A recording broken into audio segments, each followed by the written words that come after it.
Section 1. The enduring narrative Genesis and the human story.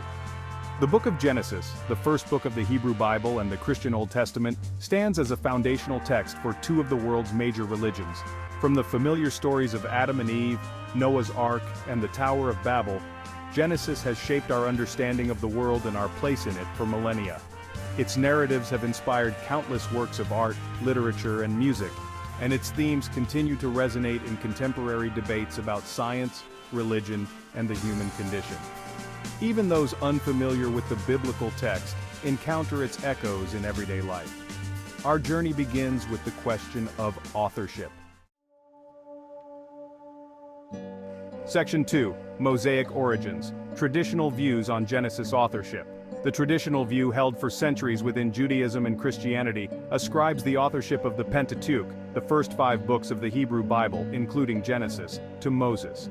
This belief stems from passages within the Torah itself, where Moses is depicted receiving laws and instructions directly from God. However, beginning in the 19th century, scholars began to question this traditional view based on textual analysis, historical inconsistencies, and comparisons with other ancient Near Eastern literature. By acknowledging the complexities of its origins, we can engage with Genesis in a more nuanced and informed way, appreciating its enduring message alongside its historical development. Section 3. Unveiling the Tapestry. The Documentary Hypothesis. One of the most influential theories to emerge from this scholarly inquiry is the documentary hypothesis, also known as the GDP theory.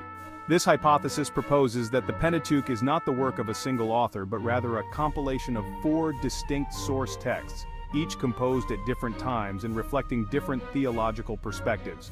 These sources, identified by their perceived characteristics and divine names used for God, are often labeled J. Yahwist, E. Elohist, P. Priestly, and D. Deuteronomist. Evidence for this theory comes from variations in writing style, vocabulary, duplicate accounts of events, and differing theological emphases. The documentary hypothesis, though not without its critics, offers a compelling framework for understanding the complexities of the Genesis text. By identifying the different strands within the text, we can better understand the historical and theological context in which they were written. Section 4. J, E, P, and D. Distinctive voices within Genesis. Each of the proposed sources, J, E, P, and D, offers a distinct perspective on the events and characters of Genesis. The Yahwist source, J, characterized by its use of the divine name Yahweh, presents a God who is anthropomorphic and deeply involved in human affairs. The Elohist source, E, using the generic term Elohim for God, portrays a God who is more distant and often communicates through dreams and messengers. The priestly source, P, with its emphasis on order, ritual, and covenant, highlights God's power and transcendence. Finally, the Deuteronomic source, D, primarily associated with the book of Deuteronomy, emphasizes covenant law and the importance of obedience to God. Recognizing the possibility of multiple sources encourages us to read Genesis with a critical and discerning eye. Section 5. Creation Narratives: 2 Perspectives in Genesis. One of the most striking examples of these distinct voices is found in the 2 creation narratives that open the book of Genesis. The first account, attributed to the priestly source, presents a majestic and orderly creation. The second creation narrative, attributed to the Yahwist source, offers a more intimate and anthropomorphic portrayal of creation. These 2 narratives, though different in style and emphasis, complement each other, offering a multifaceted understanding of God's creative act. Together, they provide a richer and more complete picture of the creation event. These stories are not meant to be taken as literal scientific accounts but as theological reflections on the relationship between God, humanity, and the created order. Section 6. Genesis and Ancient Near Eastern Cosmology. To fully appreciate the significance of the Genesis creation narratives, it's essential to consider them within the context of ancient Near Eastern cosmology. The ancient Israelites shared many ideas with their neighbors, including the Babylonians, Egyptians, and Canaanites. However, within these shared cosmological frameworks, the Genesis narratives offer a distinctive perspective. In the Genesis account, God is presented as the sole creator, sovereign over all that exists. This emphasis on God's sole creatorship and sovereignty sets the Genesis creation narratives apart from other ancient Near Eastern accounts. This theological vision has had a lasting impact on Western thought and continues to shape our understanding of the world and our place in it. Section 7. The Garden, the Serpent, and Humanity's Fall. Following the creation accounts, Genesis introduces us to the Garden of Eden, a paradise where God placed Adam and Eve. The story of Adam and Eve's temptation by the serpent and their decision to eat the forbidden fruit is one of the most enduring and enigmatic narratives in all of literature. The serpent entices Eve with the promise of knowledge and divine-like status. Tempted by this forbidden knowledge, Eve takes the fruit and shares it with Adam, leading to their expulsion from the garden and the entrance of sin and death into the world. The story of the fall, while often interpreted literally, can also be understood allegorically, representing the human condition and our struggle with temptation, disobedience, and the consequences of our choices. It speaks to the inherent human desire for knowledge, power, and autonomy, even when it comes at a cost. This tension between our divine origins and our capacity for sin is a theme that runs throughout the biblical narrative. Section 8. From Adam to Noah, Unfolding the Generations. Following the expulsion from Eden, Genesis traces the lineage of Adam and Eve through a series of generations, culminating in the story of Noah and the flood.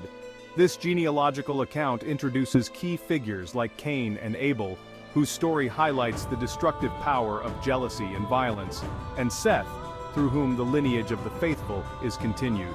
The genealogy in Genesis serves not merely as a historical record but as a theological statement. It highlights the continuity of humanity from Adam to Noah, emphasizing the common ancestry of all people. Despite humanity's sin and disobedience, God remains faithful to his promise to bless all nations through the descendants of Abraham, who will appear later in Genesis. Section 9. The Flood Narrative, a Deluge of Interpretations. The story of Noah's Ark and the Great Flood stands as one of the most well-known and enduring narratives in Genesis. This story recounts God's decision to destroy the world due to its wickedness and to start anew with Noah, a righteous man, and his family. The flood narrative has been subject to a wide range of interpretations throughout history.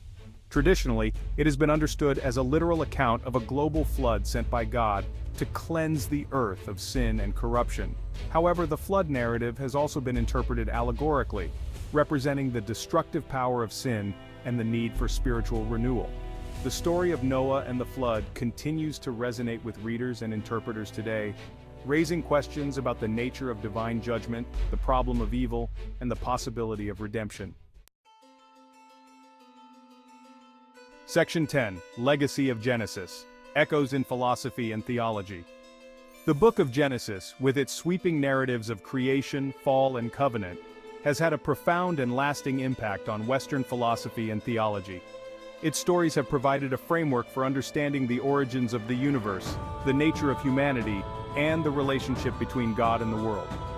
One of the most significant contributions of Genesis to Western thought is the concept of monotheism, the belief in a single all-powerful God. Furthermore, Genesis has shaped our understanding of the human condition. The influence of Genesis extends beyond religious thought, inspiring countless works of art, literature, and music. Section 11. Genesis Today, Enduring Relevance and Modern Dialogue. Even today, millennia after it was written, the book of Genesis continues to hold relevance in a world grappling with complex questions about science, faith, and the human condition. Its stories, though ancient, speak to timeless truths about creation and fall, love and loss, obedience and disobedience, judgment and redemption. The creation narratives, while not intended as scientific treatises, continue to spark dialogue between science and religion. In a world often characterized by uncertainty and change, the book of Genesis provides an enduring foundation for understanding who we are, where we come from, and where we might be going. By engaging with Genesis, both its ancient wisdom and its contemporary challenges, we open ourselves to a deeper understanding of ourselves, our world, and the God who created it all.